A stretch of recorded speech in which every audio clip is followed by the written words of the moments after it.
कर्म फल अमिट है। जब भगवान राम और सीता के लिए यह बात कही जाती है कि निज कृत कर्म भोग सुनु भ्राता, तो हम लोग किस खेत की मूली। इतना ही नहीं,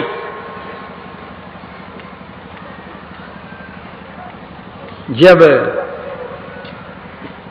मर्यादा पुरुषोत्तम भगवान श्री राम की सुग्रीव से मैत्री हुई,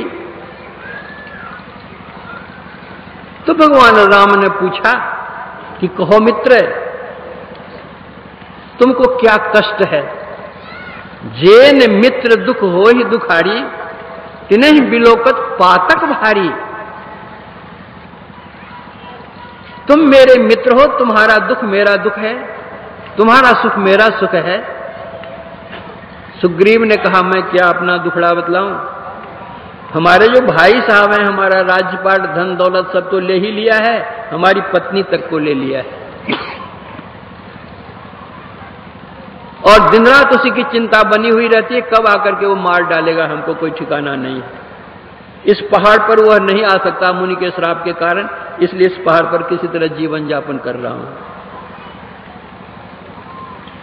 भगवान राम ने कहा, सुन सुग्रीव मैं मारी हूं, बाली एक ही बाण, ब्रह्म रुद्र शरणागत गयन उबरहि प्राण।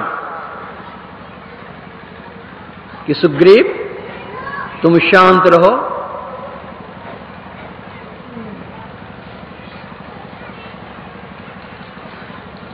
सखा सोच त्यागब बल मेरे, सब विधि घटब काज में तोरे।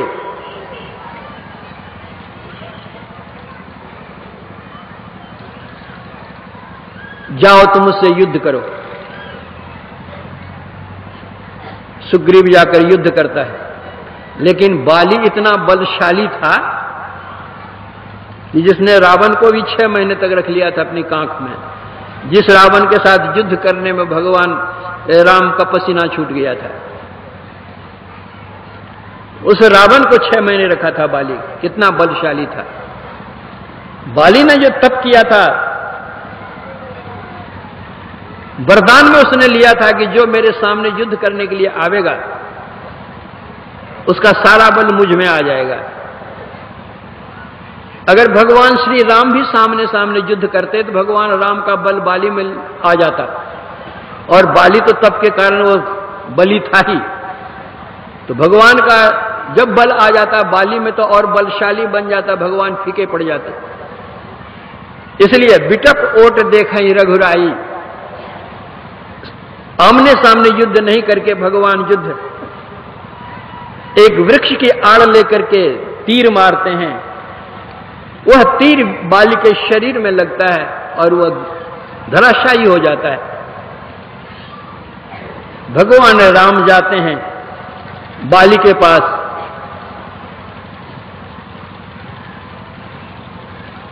क्या कहता है,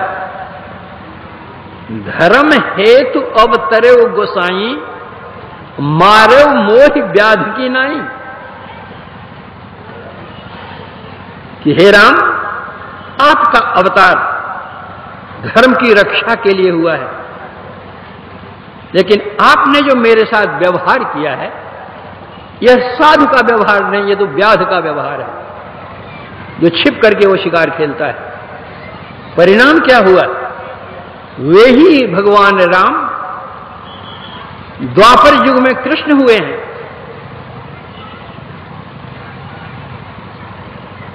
और वही बाली द्वापर युग में वो शिकारी हुआ। भगवान कृष्ण के सामने ही यदुवंश का नाश हो गया। भगवान कृष्ण जंगल में ही पैर पर पैर रख कर कैसे लेटे हुए थे। उस व्याधा ने दूर से ही देखा, भगवान का पैर का तलवा लाल लाल हो रहा था। उस लाल तलवे को देख करके उसने समझा कि कोई हिरण है, थका मादा आया हुआ है, जीभ निकाल रहा है। वहीं से वह सरसंधान करता है। वह तीर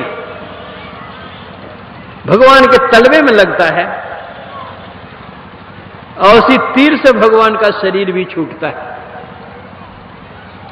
त्रेता युग में भगवान राम ने जो किया था व्याध का काम, द्वापर युग में भगवान राम उसका बदला देते हैं कि लो, किस युग का किस युग में कर्म का फल साथ देता है और निकलता है और भोगना पड़ता है। जब भगवान के लिए यह बात है तो हम लोगों की बात क्या हो सकती है? इसलिए संत मत बतलाता है कि ध्यान योग करो। ध्यान योग करने से पाप पुण्य दोनों के मंडल से ऊपर उठ जाओगे। जो कुछ करते हैं हम, अच्छे या बुरे कर्म करते हैं, उसका प्रेरक मन है।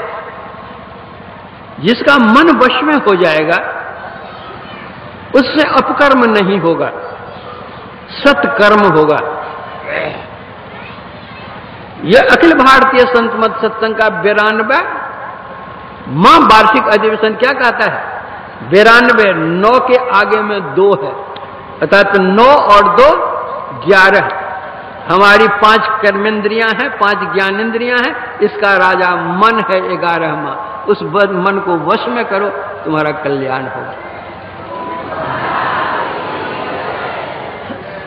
यह मन कैसे वश में होगा, किस तरह से होगा, तो उस पर फिर आप लोग आगे के प्रवचन में सुनेंगे। इतना कहकर के मैं अपने प्रवचन में विराम देता हूं।